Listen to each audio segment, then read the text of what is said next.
अघिल्लो भिडियोमा हामीले चाहिँ भिटामिन डी को कामहरुको बारेमा छलफल गर्यौं। अब यो दोस्रो भिडियोमा चाहिँ हामीले चाहिँ भिटामिन डी को कमीको कारण प्लस यसका लक्षणहरुको बारेमा चाहिँ छलफल गर्न गइरहेका छौं। भिटामिन डी को कमीको नम्बर 1 कारणमा छ हामीले चाहिँ घाममा चाहिँ एकदम कम समय बिताउने गर्छौं र समय बिताए पनि या घाम तापे पनि पुरै लुगा लगाएर हाम्रो घाम ताप्ने बानी छ। त्यसले चाहिँ हाम्रो शरीरमा भिटामिन डी को शोषण हुन पाउँदैन। त्यसैले चाहिँ भिटामिन डी को कमीको कारण 1 नम्बर त्यो हो।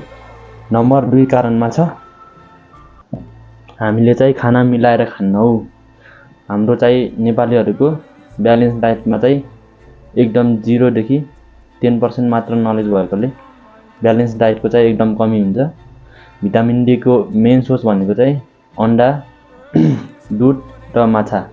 माछा पनि एकदम फ्याट भएको माछामा चाहिँ भिटामिन डी हुन्छ। अर्को कारण छ, दुईवटा कारण मेनली आजकल चाहिँ मोटोपनको समस्या चाहिँ एकदम धेरै बढ्दै गइरहेको छ। शरीरमा बोसो धेरै भएर मोटोपनको कारणले गर्दा पनि भिटामिन डी को शोषण चाहिँ एकदम कम हुन्छ। र लास्टली भनेको चाहिँ जब हाम्रो बुढेसकाल लाग्दै जान्छ हाम्रो स्किनको चाहिँ छालाको चाहिँ भिटामिन डी एब्जर्प्सन गर्ने सिन्थेसिस गर्ने पावर चाहिँ कम हुन्छ। त्यसैले बुढेसकाल लाग्दै जाँदाखेरि भिटामिन डी को कमी हुँदै जान्छ।